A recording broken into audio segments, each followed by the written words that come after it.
I appreciate Aaron letting me present here. I am the head coach in Crookston, and I've been there for about, I think this is my 9th year as head coach. I was 3 years as assistant before that. I've had a unique role in the school system and as a coach, right? So I'm a high school phy ed, health, and DAPE teacher at Crookston High School. I used to be the dean of students. I resigned that position a couple years ago. We'll talk about that in a little bit. I've got 3 little guys, 6, 4, and 2. My wife was mad at me that I used this picture, but I said I look skinny in that one, so that's what we're gonna use. All right, deal with it. So basically, I think last spring we obviously saw the stuff with some coaches losing their jobs and resigning or quitting or whatever. And it sort of comes up every couple of years where we get some sort of exodus or something big happens and it goes in the news and you start to think about it. And as somebody that's in the school system, I see some stuff that happens and I'm going, man, what are we doing here? Like that was maybe a poor choice. And it's hard, and hockey's a unique sport in that we don't have, I would say maybe, Rick, who's a teacher in here? Anybody? So probably less than 50% of us, right? So we're not in the school system. And we don't necessarily always understand some of the supports and things that are in place. So that was my initial goal with reaching out to Aaron and saying, hey, I'd love to present on this. I think I can provide a unique perspective. And I'm a big analytics guy. I love numbers.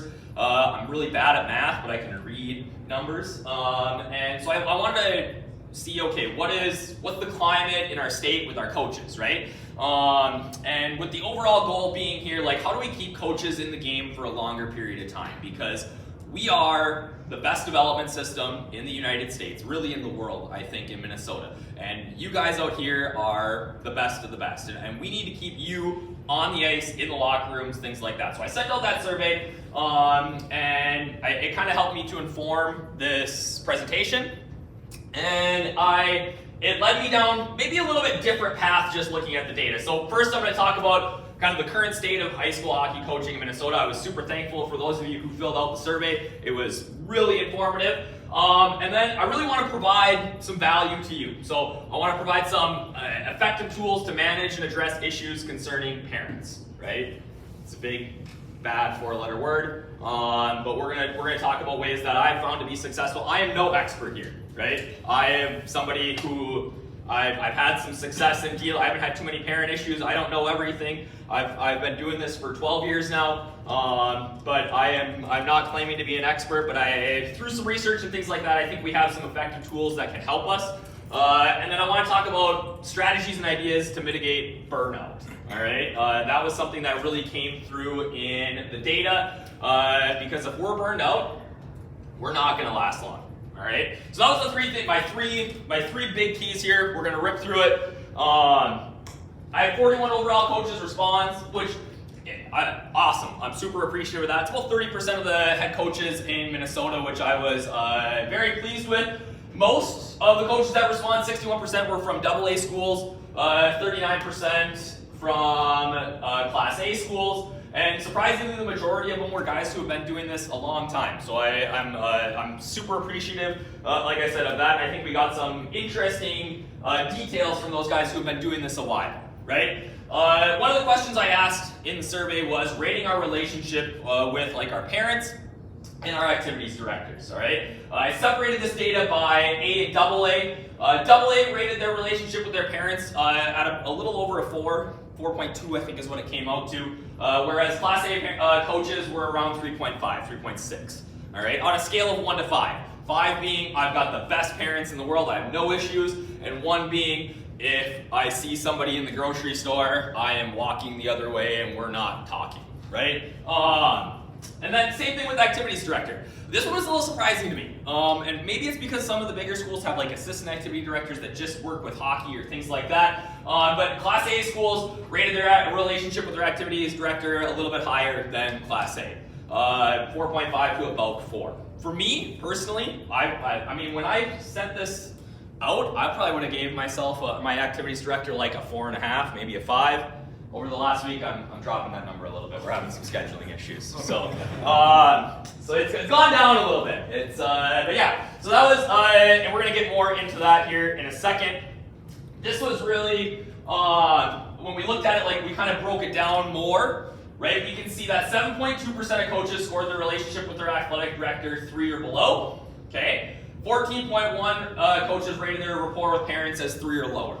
All right, so that would be below average. That's a fairly decent number, and that it doesn't like on the surface it doesn't feel like a very significant issue. All right, but when we look at that in light of like this next slide, I think it becomes a bit of a concern. So, are you concerned that you will be pushed out at some point by parents, right? And that's resign, fired, asked to resign, or quit. And it kind of shows that we are, as coaches, a little bit on edge. And when we're on edge with our parents, which I mean, the culture of today, rightfully so, right? But we aren't as good of a coach as we can be. And we can see that 58% of Class A coaches said yes, and 48% of AA, grand total, so about 50% of us are concerned that at some point we're going to lose our jobs, what we're passionate about, because of parents or something that is outside of our control. Again, Class A was a little bit higher than AA, and that also goes into here. Have you considered quitting in the last 2 years? I don't know why this thing popped up on the screen, but 44% of AA coaches and 43.8% of Class A coaches have contemplated resigning their positions in the last 2 years. That's a high number. All right, and if we were to lose even 10% of that number, that would be a massive turnover in high school hockey. So it's an issue. Like I said, we're the foremost developmental league of young athletes and young hockey players in the United States, and there's the people that are replacing you when you quit, 9 times out of 10 are not better, right? The people that are in here today are the best of the best. So this is a big concern, all right? And we asked the question, one of the questions I asked is, what are some of our coaches' concerns? And I felt some of these guys. Parents, how much more they think they need to be involved. Unrealistic expectations from parents. And players about how good they are. Felt that one. Some of these, like I said, the responses that I got from you guys was awesome. Many different responsibilities of a head coach. It seems that there's more tasks and responsibilities that head coaches are expected or required to manage, and it can become overwhelming, right? How do you manage all this extra work? Where do you draw the line?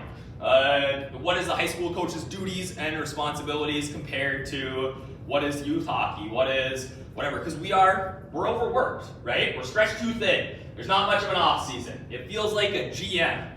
I felt that one for sure. Keeping qualified coaches coaching. Shortage of teachers and coaches would be my biggest concern. Parents, the willingness of administration to cater to them. Lack of admin support. And then a couple of you just one-word answers, which I love, was burnout in all capital letters. So I put that on there because that's a big issue. So looking at that data, I came up with 3 keys that I want to talk about today. All right? Burnout linked to excessive workloads and unrealistic expectations. All of us probably have felt that at some point, right? Insufficient backing from admin in schools. So we're going to talk a little bit about how to work to get admin in schools on your side. And then parent and guardian expectations and relationships, which is always interesting. So the first one, before we get there, this is, I kind of broke down what I make in a year. And this is a conservative estimate. I think it's probably lower than this. But I estimated that I spent about 350 hours on high school hockey last year. All right, 100 days, about 3.5 hours a day. Obviously with games, it could be a little more, a little bit less. But I just used that $350 or hours number to look at that. My current salary at Crookston High, based on our collective bargaining agreement, is $5,477 a year. Comes down to about $1,560 per hour. All right, pre-tax. But I didn't include anything in that number like extra strength training sessions, doing radio, TV, newspaper, social media, updating your line charts, video review, youth hockey requirements, tryouts, things like that. So I put an extra 100 hours in for that, and that was about $12.77 pre-tax, or $12.17 pre-tax. I realize that nobody here is doing it for the money, right? Most of us. I mean, if some of the rumors I hear are true, it could be some of you are. But most of us aren't doing this for the money. But because we're not getting a ton of money, right? It makes that burnout, it makes it much easier to say, like my wife would look at me, like, you're making $4 an hour, what are you having this stress about? And for me, it's because we love the kids, right? And we love doing what we're doing. But that plays a major role in our burnout, and I wanted to include that before we move on. So, burnout, all right, what is it? Obviously, we're dealing with unrealistic expectations and demands. It's overwhelming, and we just don't enjoy what we're doing anymore. So, for me, there's a couple of keys to how we mitigate some of the burnout among our brethren and other coaches, right? I want to set boundaries. We want to use the magic word of no, and take charge of our schedules, all right? So before we do that, though, we got to establish what's our objective. So this is mine. You know you have to do those things. It drives me nuts when, like, I don't know, those of you who are teachers and we go to professional development and they're like, remember your why. It drives me insane when people say that. But I really think it's important that we look at this from the lens of what is our objective as high school hockey coaches. So for me, I wrote up here, it's creating a transformational learning experience for young men through high school hockey. For where we are, it's going to be different for everybody, right? John's objective is different than mine. He's got a bigger school, he's dealing with different things. Even like people with same side school, like me and Jay in the back, his objective is likely going to be different than mine. I know that the vast majority of my players are not going to play after high school. We're probably not going to win a lot of games in the long run anyways. And I want to make this a good learning experience for them because they're all going to become dads and doctors and teachers in my community and dealing with my kids as they grow up. So I want to try to create that sort of learning experience for them. Right? So that's my objective. I try to keep that at the forefront of all my decision makings. And then also, this is like my biggest principle. I ask it 1,000 times to my assistant coaches. Everybody is what's best for kids. So that drives me in some of my boundary setting. All right? So we're talking about the power of no, how to delegate a little bit with youth hockey, focused work, and then having clear communications expectations. So I am here to tell you guys that it is okay to say no to things, all right? And we should be doing it more often. Too often we say yes to everything. Can you come help with this at youth hockey? Not only us, but our kids. My players are hot commodities during the season. Everybody wants them to read in their classroom and go to practice and be at this game and that. And like, I'm just trying to get these 16-year-old kids to pass high school history too, right? So it's okay to say no. It doesn't mean that it's like a negative, right? It doesn't imply that you don't value the opportunity or the individual. It just means that instead you are using your time somewhere else.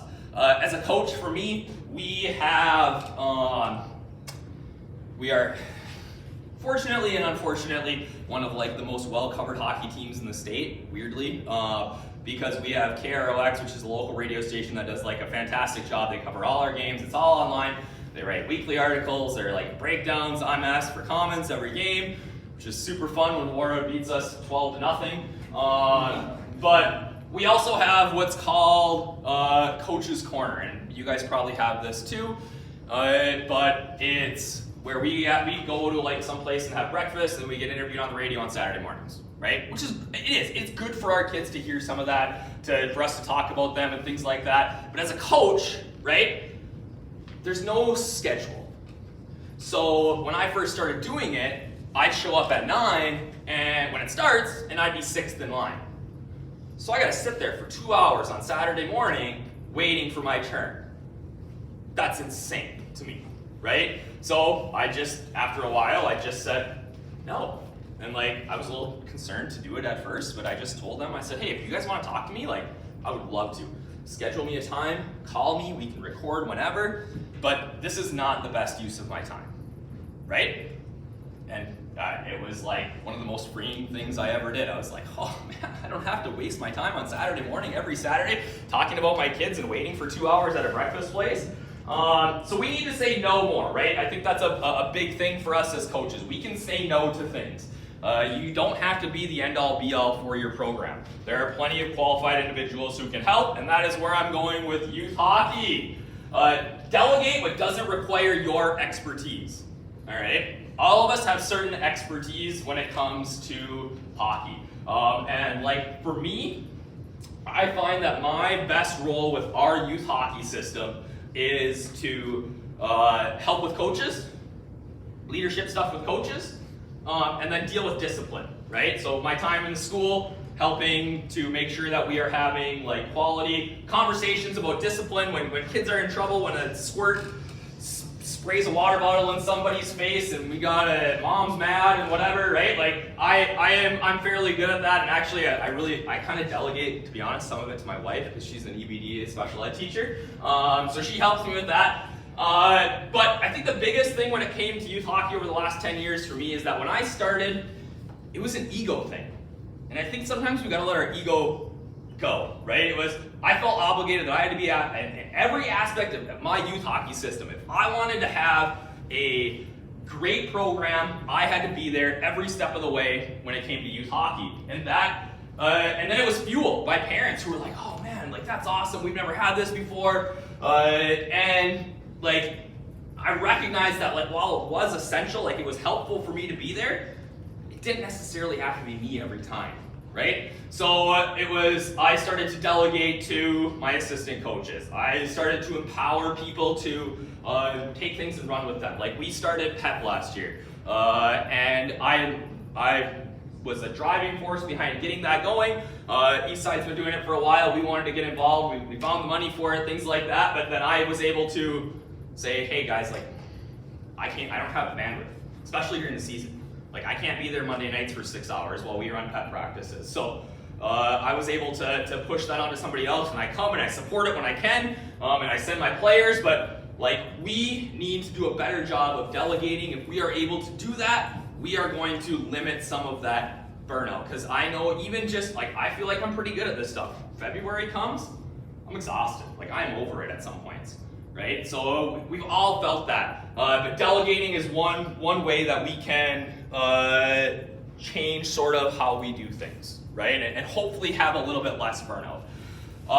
The big thing that I found in maybe the last couple of years for me in terms of my time and getting some of that back and avoiding the burnout is just being really focused with my work. All right? So setting blocks of time. I practice at 3:45 to 5:45 or 5:30 every day, but we obviously have like an idea. Like let's say I'm getting ready for a Tuesday practice, Monday night at practice. We have an idea of what we're going to accomplish the next day. We talk about it as coaches, but then at 12 o'clock on Tuesday, that's my lunch, and I eat lunch quick, and then I do our practice plan. Okay, and then I don't send it out because then I have my prep, and don't tell my boss, but I usually work out on my prep. And then I change the practice plan like 10 times during my workout, and I send it out at about 1 o'clock, all right, to my players with all the video, everything like that. 1 o'clock, my players are getting it. They can have it on their phones, which we'll talk about here in a second, and they get it at like 3 o'clock. They have everything ready, and we're good to go. Okay, I have to set that because I'm a hockey coach. But I only get paid $5,477. So what is my real job? I'm a teacher, right? And I know that if I'm doing like practice plans, if I start looking at my practice plan at 8 a.m., what's gonna happen in those 4 classes that I have before noon? I ain't gonna do nothing. I'm just worried about what I'm putting on my practice plan, right? And what I'm doing that night at practice. So I really try to be very, very much blocked in my time. And part of that, we'll talk about communication, we'll come back to that, but that like noon deadline, I need players to tell me that they're not going to be at practice by then too. So I get some of my time back through there. It helps me be a better teacher and a better coach. Practice plans, right? I do everything in docs, and my players get it. There's links to videos, they can do all that. But when I go out to practice, what I found to make me a better coach and to make me less stressed out is I got to print it off. right? Because the second that I'm on the ice and I go like this, what happens? I got 14 text messages from my wife about my kids being brats at home, and I've got emails from school and kids want something graded, and I am like instantly distracted, right? So I'm a big believer in I used to laugh when I was an assistant, we'd have paper practice plans. I'm like, man, there's technology, you can do it on your phone. But now that I'm in like the throes of it, I realize that if I just leave my phone in the coach's room, I'm a better coach, I'm more focused. And part of that is like my watch. I shut off my notifications during practice. So it helps me to like live in the moment and not be worried about something else. I talked about day tight compartments. That's a big thing for me. Just focusing on what you can do today. Not worried about yesterday, not worried about tomorrow, especially when it comes to practice and planning and things like that. We gotta let go of the past and just what am I focused on today? What can I change today? Because there are times that I go to practice if I'm worried about playing War Road on Friday. Yeah, we're putting some things in practice and things like that, but all of a sudden I'll be so focused in my head that I miss an hour of practice. And like Roger said, you miss the forest, right? Or you miss the trees and you're in the forest. Yeah, so I really try to stay focused in the interim. Talking about video cutting service, me and Ben just talked about this last night though. I am a big believer, whether it's Spideo and My Hockey or Instat or Huddle or whatever you're doing, bid swap, they like using a video cutting service, it like for me, the money is well worth it. Right, we use our booster club to help pay for it, but just being able to not have to go through and spend hours and hours trying to find certain clips, for me, like I will pay whatever, you guys want to charge me whatever, like I'll pay it. And I think video is great, but we as coaches sometimes spend too much time on it, especially after games. I know that some of us are guilty of staying up till 2 in the morning when we're emotional, watching a video of that night's game. And how do you feel at 2 in the morning once you finish it? Jay, do you feel worse usually? You're the person I'm thinking of when I say this, right? And I'm probably drunk by that. Yeah, right. And you're under the influence of something at that point. You feel way worse about it, right? Not a lot good happens at that point. Like if you want to go watch something, that's fine. But I think for our own mental health, it's not something that we should be spending too much time on. And then clear communication expectations, right? We want to establish clear expectations with our parents and players at the onset of the year. Everybody says this. Right? We go to our meeting and we say, and then the throes of the season happen and you don't necessarily stick by those expectations. All right? So one expectation that I have for me, like I said, was if you don't tell me by noon of that day that you are not going to be at practice, you're going to sit a period. Because I spend a lot of time on that practice plan, and this is more so for me when we have like less kids, right? If I only have 24 kids on my roster and my number 2 defenseman's gone, my whole practice plan is different, right? It's completely changed. Because there's a big gap from 2 to 3 to 4 to 5 to 6, right? So I need to know who's going to be there so that we can work on certain things. And I tell that to my parents at the beginning of the year. I tell that to the kids. I also say that I need to hear from the player, right? I think part of growing up is that you got to be able to talk to your coaches, right? So mom texts me at 10 a.m. That's fine, awesome. I hope he feels better. I need Johnny to make sure he gets a hold of me too, right? And that's just setting that clear expectation. It doesn't matter if you're my best player or you're my worst player. You got to be able to meet that expectation. And I think that it's different. Those expectations with our parents and players, and I'll talk more about them when we get to players, is going to be different for an illness as opposed to like if we want to have a conversation about playing time, right? Well, that's a whole different situation.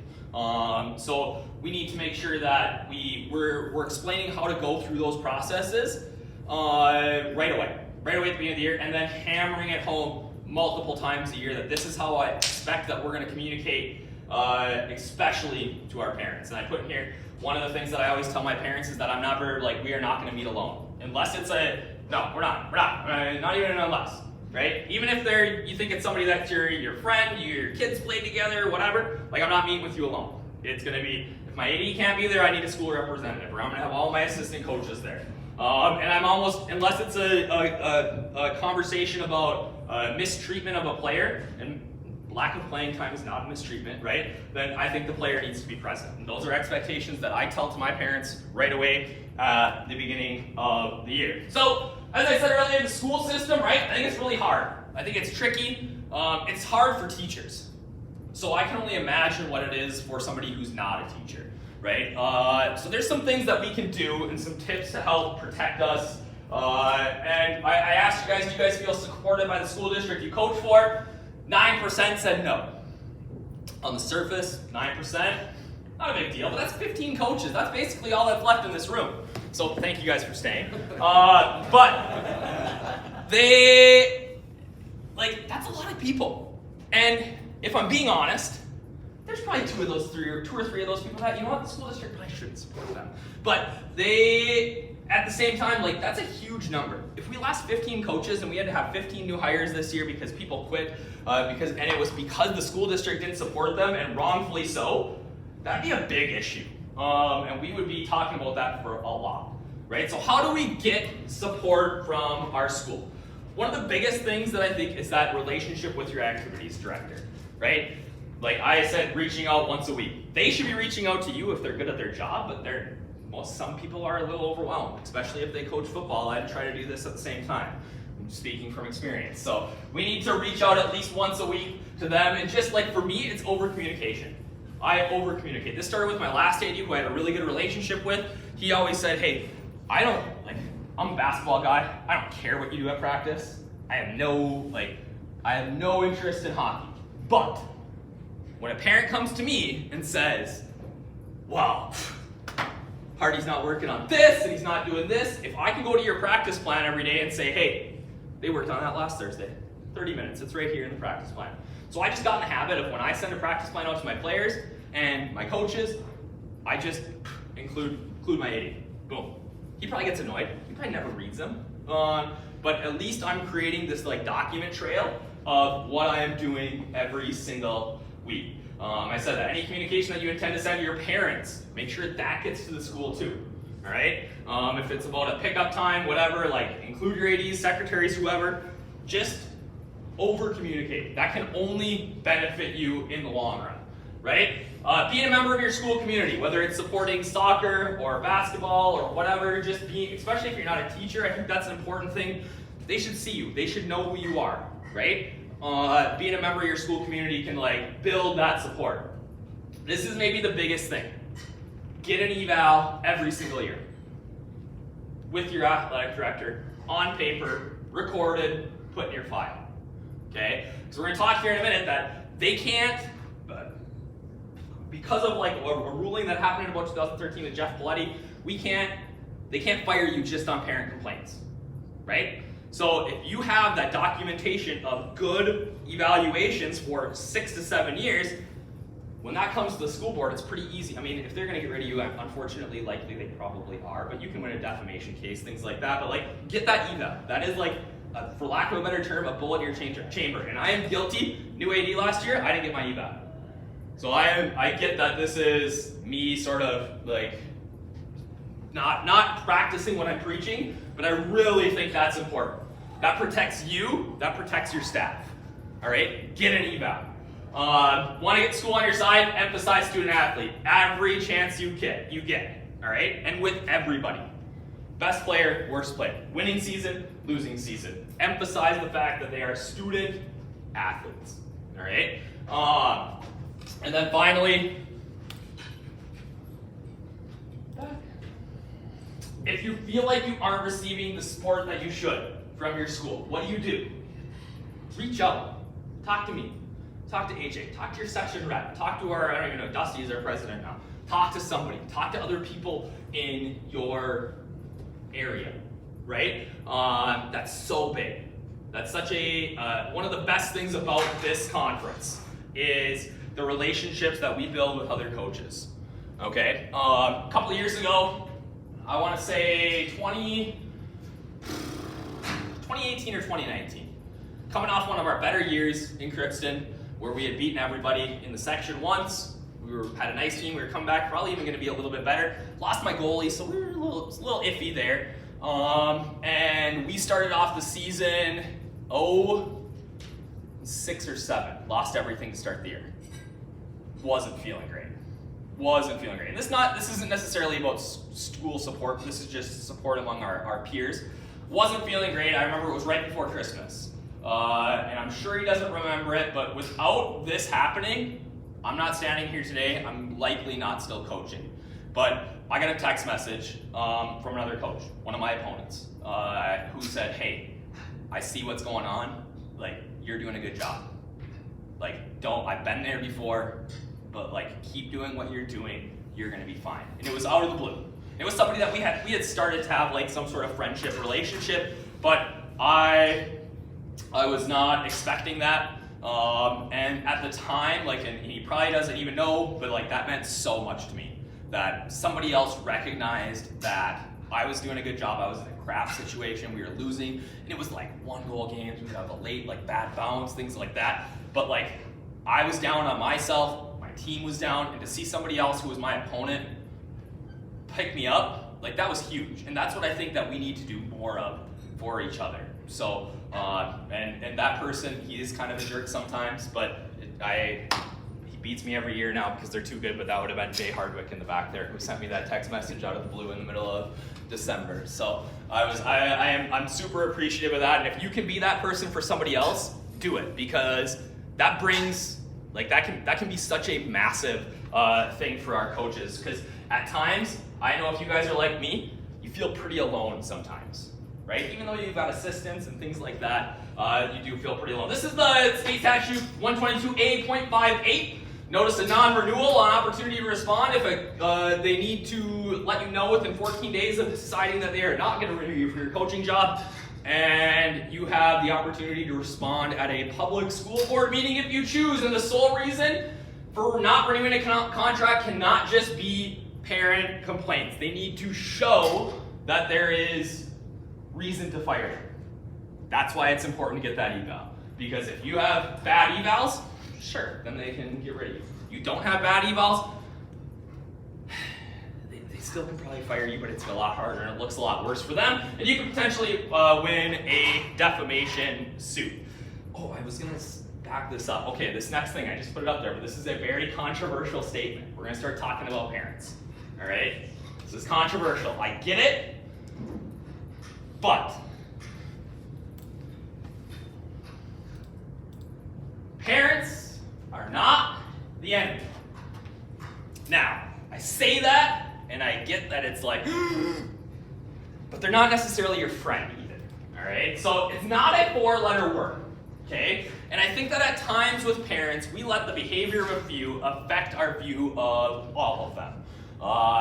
And when things happen in the media, it reinforces this confirmation bias that we have that parents are the worst, right? So I think if we just want to change our attitude, there's some science behind this, but just changing the way that we talk about parents to each other, to our assistants, to our spouses even,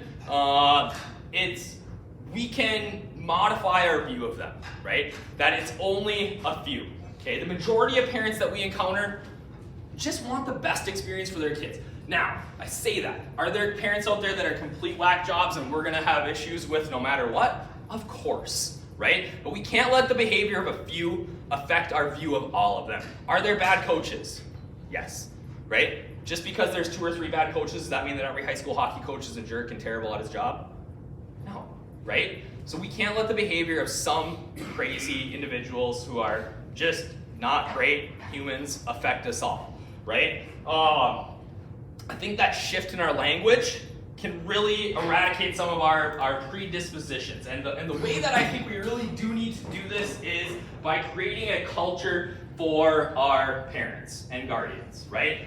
The culture is a big buzzword, right? We talk about culture in our team and the culture in our locker room and things like that. And unfortunately for us, we're not college coaches, we're even not junior coaches, that we have to be considerate of creating a culture among our parents, right? And if we want to eliminate some of the issues and stress that comes with parents, right, we want to include them in that positive culture building, right? So how do we do that? Okay, so I have clear expectations, over-communicate with them, and then sometimes we got to coach them too. So like, when I say expectations, we talked a little bit about expectations on how to get a hold of me, things like that, but how do you set, like they need to know, parents need to know what to expect from you as a coach, how you coach. All right? I expect that of my teachers. My wife a little more so because she knows what's going on, but she wants to know about how they're going to teach reading curriculum and math and things like that. And like, I'm not saying that you need to tell your parents how you're going to run the power play, but like, they need to know or have expectations of how their children are going to be treated when they are with you, right? Love what Ryan Riley said yesterday about all his players loving him, right? What your style is. They should know what to expect. The clearer you are with them about what to expect, the better off you are, the less questions they're going to have, okay? I said over-communicate with them. You think that maybe you should send something to them? Send it. What does it matter? I send sometimes I do it by accident because I clicked the wrong button, but I send practice plans to parents all the time, right? This is what we're working on today, okay? Over-communicate with your parents. It creates less questions. And then we have to coach them. That's unfortunately part of our job sometimes, but we gotta coach our parents. Sometimes we gotta coach our parents, and I'm gonna tell you a story of a grandparent too. How to help their kid have the best experience. So I have a goalie great kid, super good kid. He's okay. They had unrealistic expectations for him. It's not surprising, right? Standard parent, grandparent. And as a sophomore, he it was a JV game, he looked at the stands, told his parents to shut up, and then skated off the ice. Which was, as the varsity coach, I was standing there going like, what?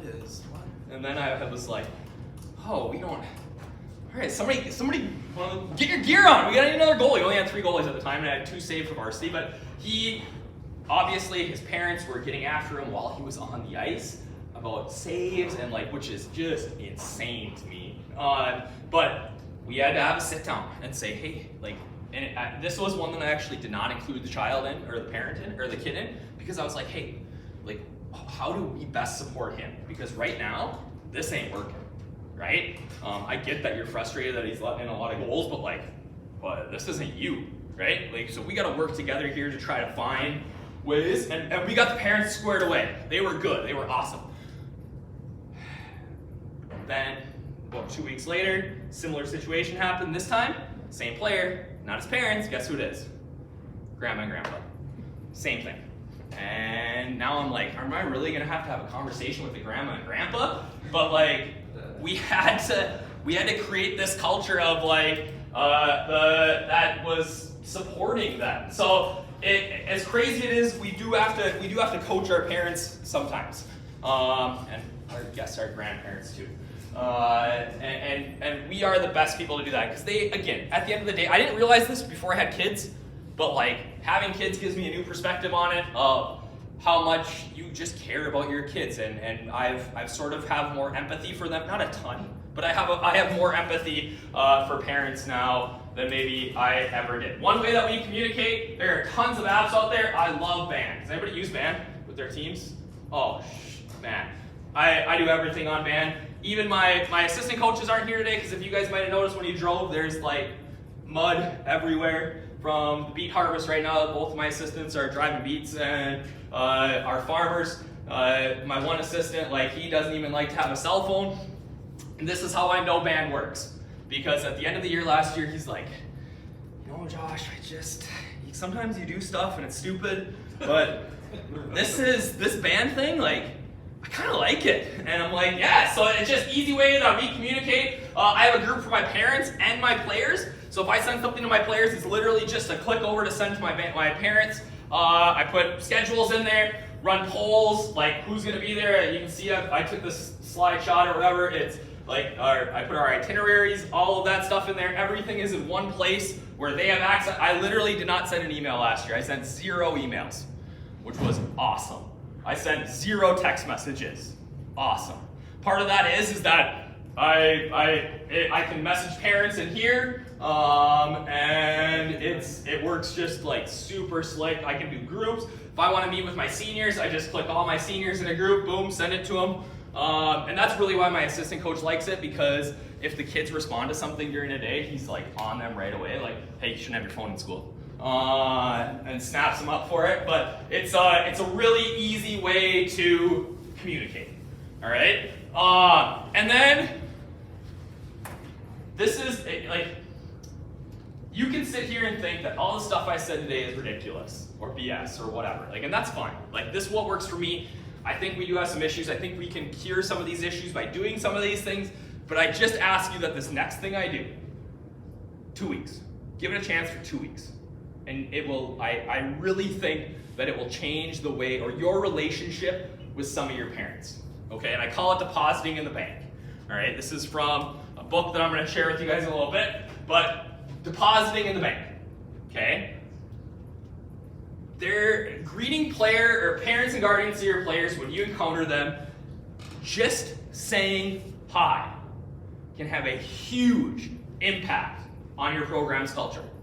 Because every little interaction like that is a deposit in the bank of goodwill, I call it, right? They don't look at you as the bad guy anymore, right? Because are there parents on your teams that you never want to talk to and like you are like, holy cow, like you see them in the grocery store and you're like, nope, buddy, we're going down the other aisle. My kid's like, no, I want the fruit snacks. And I'm like, nope, I can't talk to that parent.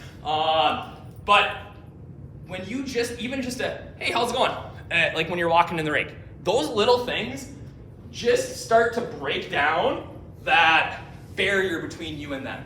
And I use the example of a ref, okay? I know all the refs in Northwest Minnesota. We have relationships, they're close to us, we're friends, and I feel like they're gonna give me a fair shake for the most part every game, okay? When we travel to the cities, I don't know the refs, all right? And if I don't know them, unfortunately, my initial thought is what? I'm gonna get screwed, right?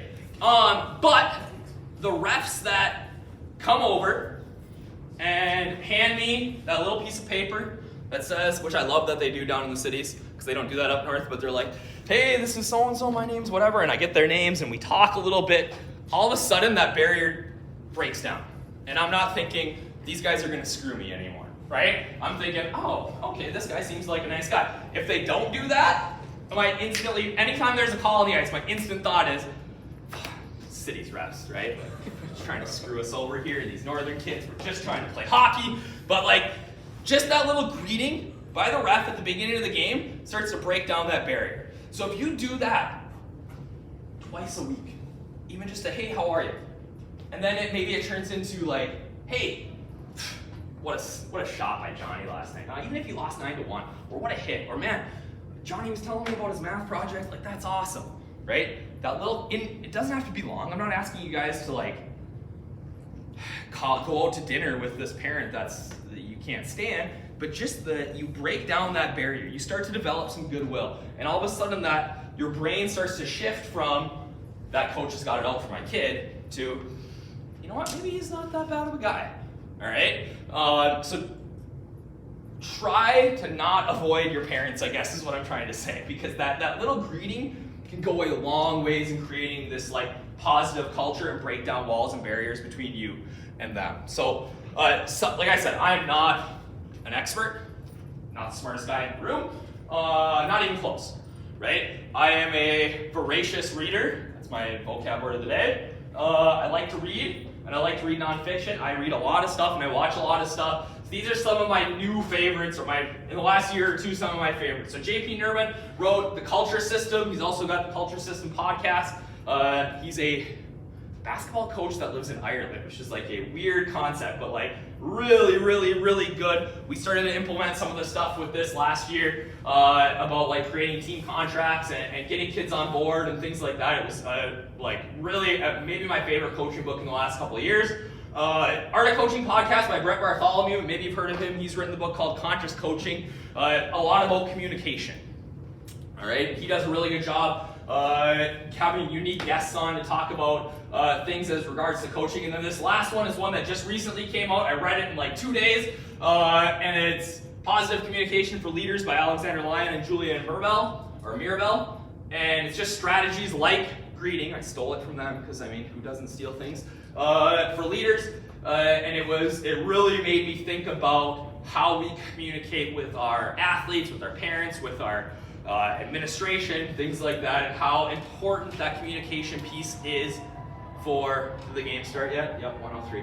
and how important that communication piece is for us. Even if we think, oh, I'm a good communicator, how many times have you had a kid or a parent come to you and say, well, Johnny said this, and you're like, dude, I didn't say that, and then all of a sudden your assistant coach is like, well, you kind of said it like this, or like, you know what I mean? So it's so important, the communication piece. So that's one of my favorites as well. Like I said, get a hold, like I love this stuff. This is my wheelhouse, coming to stuff like this and learning. I got my information up there. I appreciate you guys that stuck around. It means a lot to me. And hopefully we can have a fantastic season. And I hate to say it, but I hope the Sioux lose today. So.